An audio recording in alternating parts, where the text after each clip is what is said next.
नमस्कार, राधे कृष्णा दोस्तों, आप सभी का स्वागत है मेरे यूट्यूब चैनल प्रभु भक्ति में। और जैसा कि आप सभी जानते हैं, ज्येष्ठ मास प्रारंभ है और इस ज्येष्ठ मास में बहुत सारे व्रत त्यौहार पड़ते हैं। तो जैसा कि हम सब भी जानते हैं, वट सावित्री का व्रत अभी पड़ा था और अब जो पड़ने वाला है वो है कल गंगा दशहरा का पर्व। जी हाँ, तो गंगा दशहरा के पर्व से रिलेटेड शुभ मुहूर्त और क्या करना है और क्या नहीं करना है, और इसमें दान और स्नान का बहुत ही ज़्यादा महत्व है। तो स्नान का भी शुभ मुहूर्त क्या है और दान में भी हम किन चीज़ों का दान करें जिससे कि हमारे जो पितृ हैं उनका मोक्ष प्राप्त हो उनको, और जो हमारे जो हैं पुण्य फल हमको भी प्राप्त हो, लोक परलोक दोनों ही सुधर जाए। तो इस क्रम में हमने वीडियो अपलोड कर दी है, आपने अगर नहीं देखी है तो ज़रूर जाकर देखें। और आज की वीडियो में हम कथा लेकर आए हैं कि गंगा दशहरा पे कौन सी पौराणिक कथा सुनी जाती है और गंगा माता का जो अवतरण है वो कैसे हुआ है। हर साल ज्येष्ठ माह में गंगा दशहरा का त्यौहार मनाया जाता है। इस बार यह पर्व 16 जून को मनाया जाएगा, मतलब कल। शास्त्रों की माने तो ज्येष्ठ मास के शुक्ल पक्ष की 10वीं तिथि पर धरती पर माँ गंगा का अवतरण हुआ था, इसलिए इस दिन को गंगा दशहरा के रूप में मनाया जाता है। धार्मिक मान्यता के अनुसार इस शुभ अवसर पर गंगा नदी में स्नान, पूजा और दान करने से जातक को सभी तरीके के पापों से मुक्ति मिलती है और जीवन में खुशियों का आगमन होता है। तो आइए जानते हैं कि आकाश से धरती पर माँ गंगा का अवतरण कैसे हुआ था। पौराणिक कथा के अनुसार प्राचीन समय में अयोध्या में महाराजा सगर राज करते थे। उनके 60,000 पुत्र थे। एक बार राजा ने अश्वमेध यज्ञ का आयोजन किया। ऐसे में इंद्र ने अश्वमेध यज्ञ का घोड़ा चुरा लिया और उसे कपिल मुनि के आश्रम में बांध दिया। इस कारण राजा के अश्वमेध यज्ञ में बाधा आ गई। राजा के साथ सभी पुत्रों ने घोड़े को खोजने की शुरुआत की जिससे यज्ञ पूरा हो सके। अंत में वह मुनि के आश्रम में पहुंच गए। इस दौरान वहां पर महर्षि कपिल ध्यान अभ्यास कर रहे थे और उनके पुत्रों ने वहां पर घोड़े को देखा। घोड़े को बंधा देखकर उन्हें विश्वास हो गया कि घोड़े की चोरी कपिल ऋषि ने ही की है। हालांकि ये इतने महान ऋषि हैं और ये चोरी जैसा तुच्छ काम करते हैं।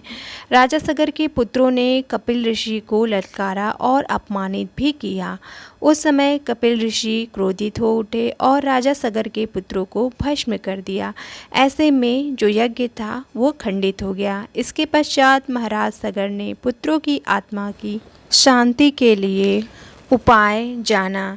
उन्होंने इस कार्य के लिए माँ गंगा को धरती पर लाने का प्रयास किया। उस दौरान ऋषि ने धरती पर मौजूद सारा जल को ग्रहण कर लिया और धरती पूरी तरह से सूख गई। इसके बाद माँ गंगा को धरती पर अवतरित करने के लिए महाराज सगर, अंशुमान और महाराजा दिलीप ने तपस्या की, लेकिन उन्हें सफलता प्राप्त नहीं हुई।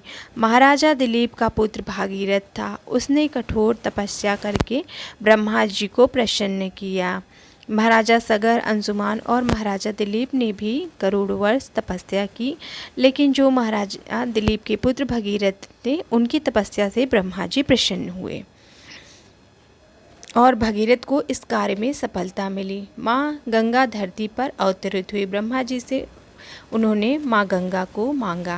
हालांकि माँ गंगा के वेग को रोकने के लिए भगवान शिव ने अपनी जटा में उन्हें समेट लिया, क्योंकि माँ गंगा का वेग इतना तीव्र था कि वो सीधे धरती पर आती तो पूरी धरती ही जलमग्न हो जाती।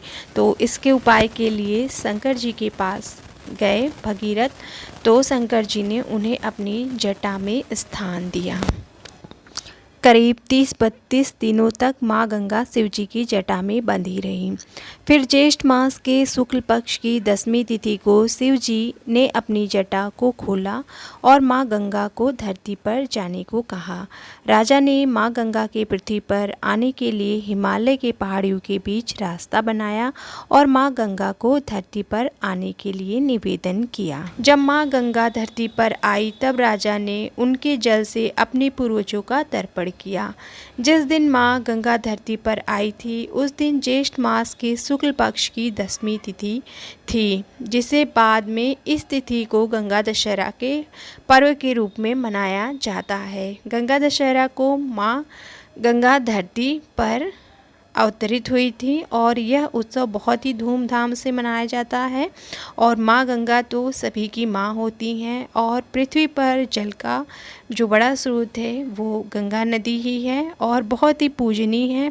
तो आप गंगा दशहरा पर ज़रूर स्नान करें और बताएं कि आपको कथा कैसी लगी। और स्नान के बाद आप दान अवश्य करें, क्योंकि बेहद शुभ फलदायी होता है। और जैसे सगर के पुत्रों का जब मृत्यु हो गई थी तो उनकी आत्मा की तृप्ति के लिए ही गंगा जी को धरती पे लाया गया था, भगीरथ ने लाया था।